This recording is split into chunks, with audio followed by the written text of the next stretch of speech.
네, 1부입니다. 언제나와 같이 일본의 코로나 소식부터 알아보도록 하겠습니다. 오늘도 교수님의 만능 PPT 속으로 풍덩 들어가 보도록 하겠습니다. 네네. 일본 전체는 2만 5천 명을 좀 넘었지 않습니까? 예, 확진자가요. 그랬었죠. 네네. 예. 그런데 조금씩 지금 그 확진자 숫자가 내려가고 있습니다.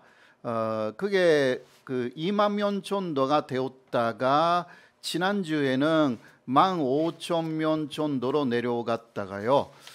그리고 어제 그저께는 좀 휴일의 영향도 좀 있는데 어제는 1만 명 이하로 갔습니다. 네, 정말 그렇더라고요. 네네. 예, 그래서 산이 조금 그 전점을 찍었고 네. 조금 내려가는 그러한 인사입니다. 어제 보니까 8,234명이었습니다. 네, 예, 굉장히 네. 많이 내려갔네요. 예. 이것은 그 어떤 면에서는 그 스가가 열심히 해서 이런 식으로 내려왔다 그런 식으로 할 수가 있는데 예.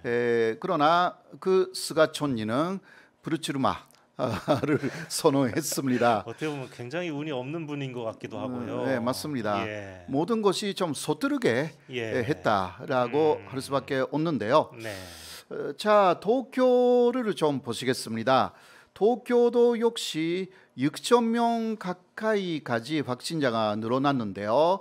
그게 8월 좀 중순 정도였는데 그 이후에 역시 조금씩 내려가기 시작했고 5천 명에서 4천 명 그 하루에 확진자가 그렇게 쭉 그 내려왔고요. 3천 명이 되었다가 지난주에 또 2천 명, 또 어제 그저께는 1,000명대에서 어제만 보면 역시 1,000명 이하로 예. 내려갔습니다. 968명이었습니다. 네네. 예, 정확히. 휴일에 검사를 반영하고 있기 때문에 조금 봐야 되겠지만 그래도 큰 산을 조금 지금 내려가고 있는 예, 그런 것 그런 같습니다. 느낌이 없지 않아 있습니다. 예. 네네.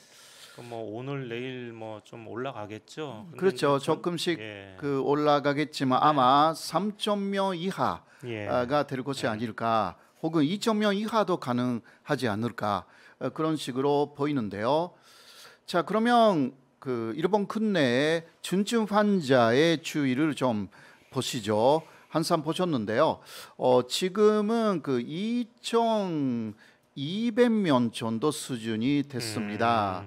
근데 약간 좀 내려가는 예. 그러한 현상을 보이고 있고요. 맞습니다. 중증자 네. 수는 뭐 좀 확진자 수처럼 그렇게 확 내려가지는 않네요. 네네. 예. 아직은 2,000명 이상 중증 환자가 발생 중이다. 아마 이런 상황이고요. 다음으로 좀 보시면 사망자의 추이를 좀 보시겠습니다. 이거 일본이고요.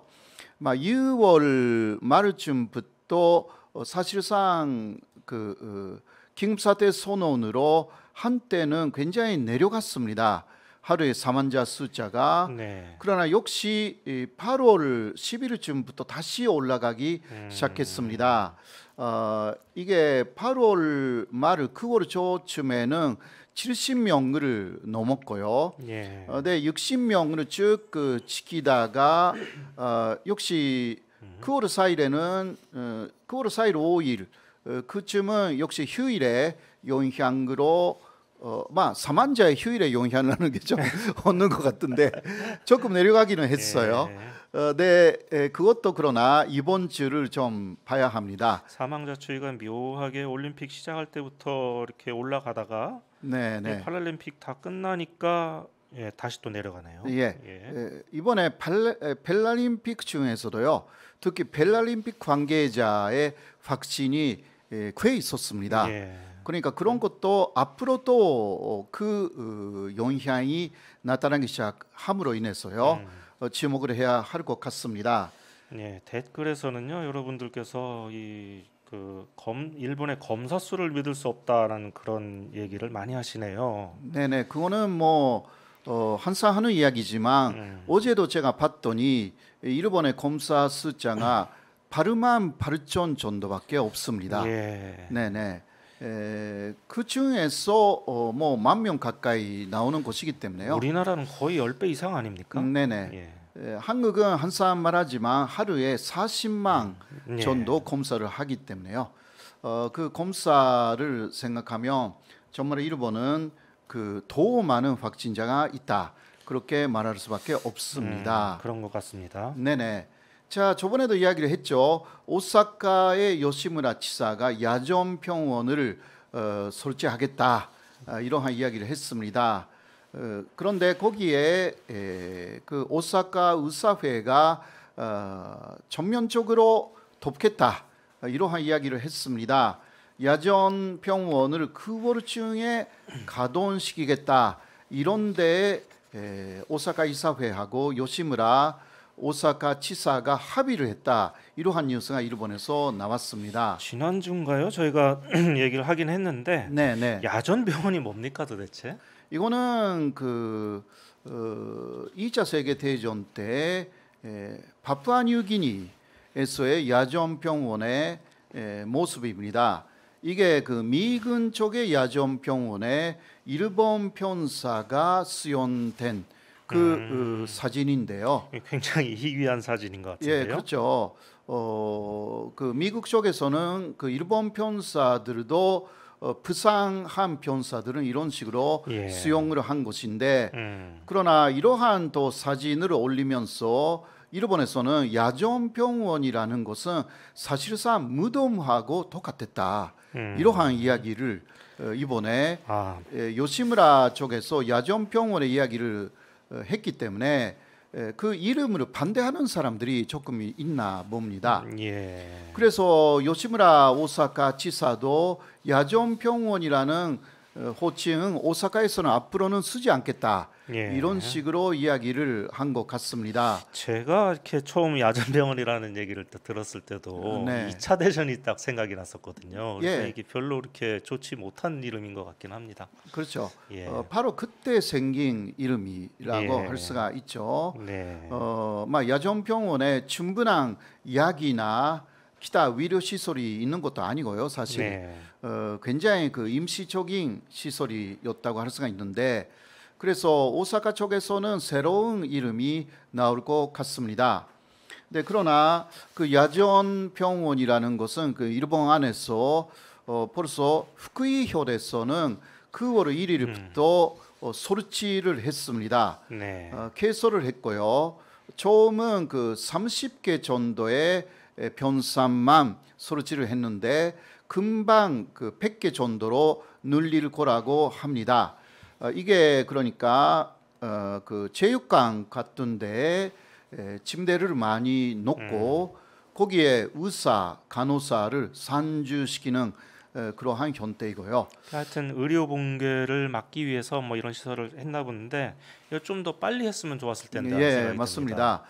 그리고 후쿠이현은요 아직 의료 붕괴라든가 이런 게 없다고 합니다. 예. 아직 여유가 있는데도 불구하고 후쿠이현은 미리미리 준비를 하고 있다. 이러한 뉴스가 나와 있는 것입니다. 네. 진작 오사카라든가 도쿄는 빨리빨리 이거 했었어야 되는데 상당히 늦었다라고 할 수밖에 없습니다. 네, 그러게 말입니다. 예, 다음으로 보시면요. 도쿄에서도 야전병원 설치의 목소리가 계속 높아지고 있는데요. 그러나 문제는 의사가 부족한다라는 이야기입니다. 지금 그러한 야전병원이나 임시시설이라든가 기타 여러 곳에서 의사를 사실 모집하고 있다고 합니다. 예. 그런데 일당을 아주 높은 일당을 줘요. 9만 엔이라고 하니까 9만 원이면 10만 원, 100만 원 가까이 100만 원 되는 가까이 거네요. 예. 일당이에요. 일당. 하루예요. 예. 네, 물론 아르바이트 형식이기 때문에 매일이라기보다 그러니까 그런 식으로 며칠 한 달에 나갈 수 있는 사람을 모은다라는 것인데 그렇게 일당을 굉장히 높게 주는데도 모이지 않다고 합니다. 그만큼 야전병원에서의 근무가 힘들고 그 책임도 굉장히 스반되기 때문에요. 그렇겠죠. 예, 그래서 아무리 높은 일당을 준다 하더라도 예. 의사들은 섣불리 하겠다라고 나서는 사람이 없다고 합니다. 예. 이게 도쿄라든가 오사카의 사실상의 문제점이라고 예. 합니다.